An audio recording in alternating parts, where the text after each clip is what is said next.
I love my memories. I really do. I love every morning I wake up, I go onto my Facebook. I go to my Facebook memories because I've had Facebook since the beginning. And in the beginning, I was posting a lot of stuff about family and activities and how my day was, almost like a little kind of a diary thing. And it's so nice to go through it now and to look at my memories every day and to just reminisce about a time when life was easier, simpler, and less complicated, and the little quirky things that I did and said and experienced and all the rest of it. And this morning was no different. So this morning I opened my Facebook memories, and one of the memories that came up was the fact that I received this tarot deck 4 years ago today. So today that I'm recording this is the 25th of February 2025.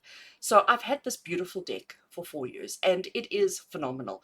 As you can see, it is called the Gift of Life Tarot. Oh gosh, I can't remember the lady's name who created it, but I had quite a lot of interactions with her and she's amazing. She's beautiful. So she's a photographer and she travels the world taking photos of people in their natural environments and their natural habitats. So when I saw this come up in my Facebook memories, I took it off the shelf. It lived, oops, I've dropped it on the, it lived right in that spot over there. And I gave it a shuffle and I said, right, gift of life, give me the gift of life. What is a message that we all need to hear today? And well, actually, I was doing it for myself at first. I wanted a message for me, from the Gift of Life Tarot. And I pulled a card and you know what, the artwork, as you're going to see shortly, is just phenomenal. And once I had drawn the card and I'd actually pulled out the guidebook, because she explains where the photo was taken from and the scenario around the photo and why she's chosen it for this particular tarot card. And the message was just so beautiful, so I thought, actually, I can't keep this to myself. I need to share this with you. So this is why I'm here today. So the card that I drew is the star card, and actually, just I need to get it into focus. Hold a second. Just look at that. I don't think it's in focus yet. Is it in focus yet? Sorry, I really want you to be able to see the emotion. There we go. There we go. Right, just look at it. I mean, don't look at the dirt. Don't look at the surface. Like, look deeper. Look at that little girl's face. Look at the scenery behind her. Look at the footprints in the water. Look at everything. Look at the colors in the background. Isn't it just gorgeous? Now, to read to you from the guidebook of what she says while you look at it, she says, the star is the quiet after the storm, a calm feeling of serenity and healing. Your hope is your guiding star. Follow it confidently into the future, and it will teach you to believe that anything is possible. It will teach you to allow yourself to receive. The stars in the sky are like the opportunities in life. The more you look at them, the more you will find. Gain trust and insight into a higher order. Your life is under a lucky star. So I chose to depict the star card as a little 9-year-old girl named Lunda, who was walking through a dirty puddle in the slums of Port-au-Prince in Haiti in 2007. In a beautiful dress, she holds herself up high, full of dignity and strength, emulating the qualities that the star card holds. After this photo won the UNICEF Photo of the Year award in 2008, I used the attention to raise money for Lunda's family. They moved to a much nicer neighborhood in Port-au-Prince, and ever since, Lunda and all her siblings have been going to school to get a proper education.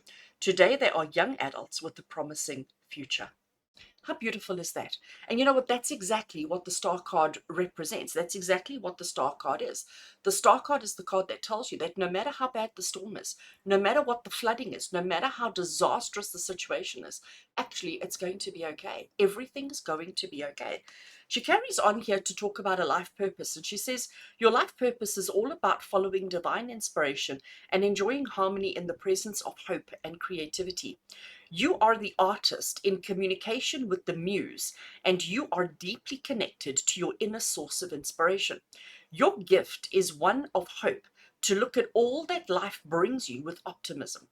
Having an ability to think ahead clearly and concisely, you naturally move away from sorrow, stagnation, and blockages and move your focus towards regeneration. And that's where we are, friends. I really do believe that each one of us in life right now, we are in this period of regeneration. We need to look at our truth. We need to look at our hardships. We need to look at the storm that we are possibly going through. And we need to realize that we're at a place now where we get to regenerate, we get to rebuild. And it's how we look at the situation, it's how we react to the situation that matters most. I then have another deck that lives on the shelf over there, which is all about personal values and what personal values to work with. So after I had looked at the card and read the guidebook, I thought, oh, it'd be quite nice to actually grab this from this deck, the inner compass deck, okay? Following your North Star towards finding your true values. So this deck has got 200 cards. I mean, there's just too many to shuffle. So what I did is I literally just ran my hand over, lifted them up, and picked a card at random. And the card that I picked for us, and I thought this was also quite amazing, is allegiance.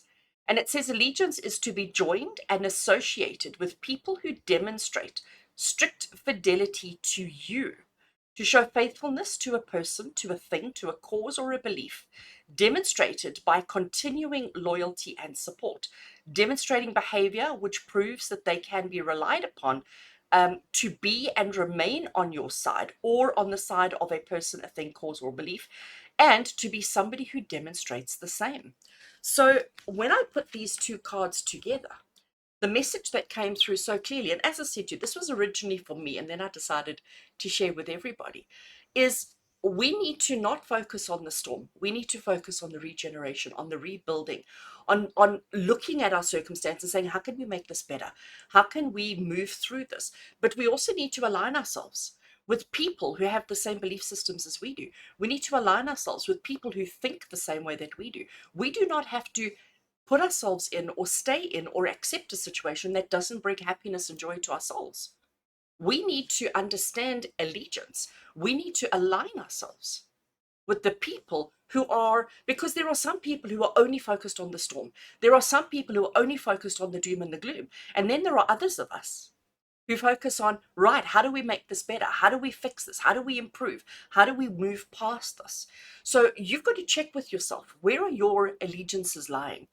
Is your allegiance lying with people who are focused on the doom and the gloom? Or is your allegiance aligned with people who are saying, let's make this better because we can? And I hope, friends, that your allegiance is with the right group of people. I hope that your allegiance is with people who have your true best interests at heart and people who want to improve your circumstances, improve life, not only for you, but for everybody. I am sending you all so much love and so many blessings.